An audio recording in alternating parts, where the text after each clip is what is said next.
Hey everyone, and welcome back to What If Kid Goku Turned Super Saiyan. This is part 17. As always, I'll leave links to the previous parts in the description and in the cards. As always, I'd like to remind you guys to subscribe if you haven't already, it really does help me out. I'm also on Patreon. I'm trying to make what I do here on YouTube more of a full-time thing, so if you want to support that, Patreon is the best place.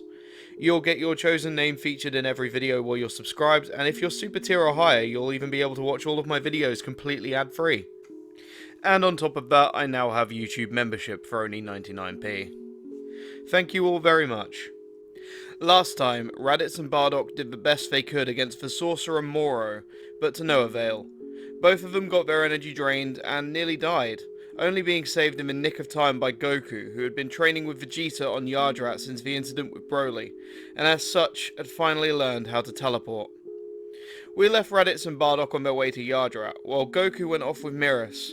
Eventually, Goku makes his way back to Earth during Moro's attack, saving his mother and friends from Zaoyogi before speeding off to help the others. Goku arrives in the nick of time, as Nappa falls to the ground, and Gohan is on his last legs. Goku uses his Ultra Instinct to land successful blows on Sagambo, until Moro decides to power him up some more. Eventually, this power proves too much for his body, and he dies. This is when Moro enters the fight, fascinated by Goku's new form, and having only seen him once before, he wants to test his power. Goku is itching for a good fight too. Eventually, having spent most of his time on Yardrat learning instant teleportation, Goku's battle with Moro goes the same way as always, with Goku dropping out of the form. That's when Vegeta, Raditz and Bardock make their appearance, Vegeta using instant teleportation to get them all to Earth. He doesn't so much have a problem with using it this time because it's not known as Goku's signature technique. Vegeta steps forward to fight, but quickly reveals that he's learned something new this time around, splitting himself into multiple copies to hit Moro, who as a result loses energy to Vegeta's Force Spirit Fission. Meanwhile, Raditz heals Goku with his new power, explaining that Vegeta already had his copying move and the basics of instant teleportation down when they arrived on Yardrat. After they explained to him what kind of foe Moro was, Vegeta learned Force Spirit Fission as well, before bringing them all back to Earth. Goku is overjoyed by this, but focuses on the battle ahead. Eventually, Vegeta whittles Moro down to his original state. But as always, Moro gets his hands on 7-3, restoring his power. After copying and knocking Vegeta out, he makes quick work of everyone who tries to fight him, including Goku, who has his chest pierced. Upon seeing her precious son struck down before her very eyes, Gine flies into a rage. Her hair turns golden and stands on end, and the ground shatters beneath her feet. Super Saiyan Gine bursts forward without thinking, and is easily slapped aside by Moro. This leads to Miras getting involved, and as always, he's copied before cutting off Moro's hand. Miras responds by shattering the crystals on Moro's palms and forehead that allow him to copy people. This results in Miras fading away. After being healed by Dende, along with the others, Goku takes on Miras' will to protect the galaxy and everyone in it, before finally tapping into perfected Ultra Instinct. With this power, Goku quickly dominates Moro, until he's begging for his life, trapped under a rock. Goku at this point decides to fight Moro as an Earthling, and he saves him before giving him a Senzu Bean. Moro obviously betrays Goku's trust and attacks him, but breaks his own arm with the punch. As Goku returns to his base form in an attempt to convince Moro to go back to prison without a fight, Moro pushes back, saying that he'll continue to destroy.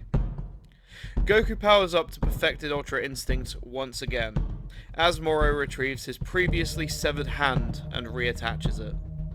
His fur turns white, and the lines on his face lighten. He now has the power of Miras, an angel, coursing through his body.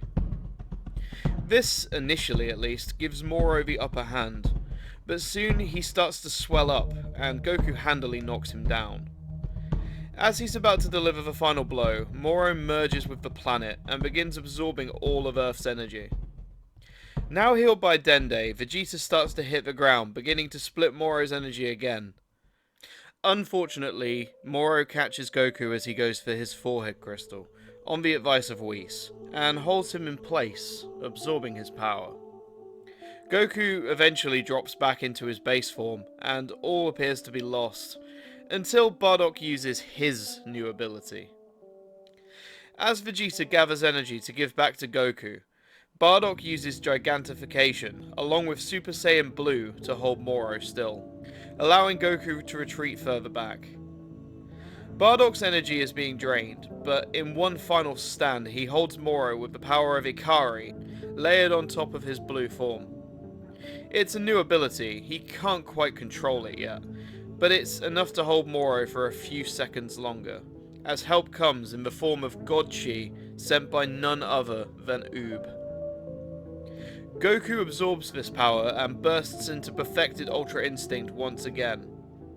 As Bardock loses his new form and shrinks back to normal size, Goku forms a giant out of God Chi and catches him, then takes his place, holding Moro back as Goku himself readies the final punch to end Moro for good.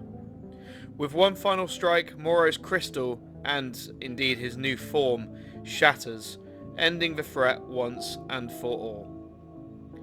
Bardock is healed by Raditz, and Dende restores everyone else to full stamina.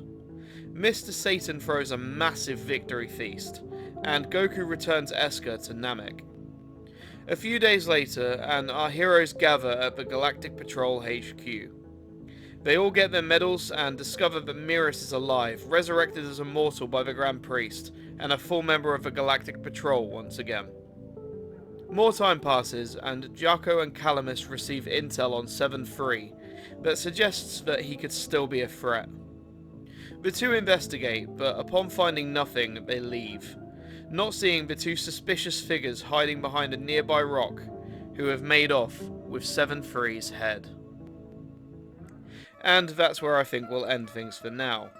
What do you guys think? Will 7-3 become a threat once again? And what will happen in the next arc? Tune in next time to find out. I hope you guys enjoyed this What If. If you did, please consider subscribing and dropping me a like. Thanks for watching, and as always, I'll see you guys in the next one.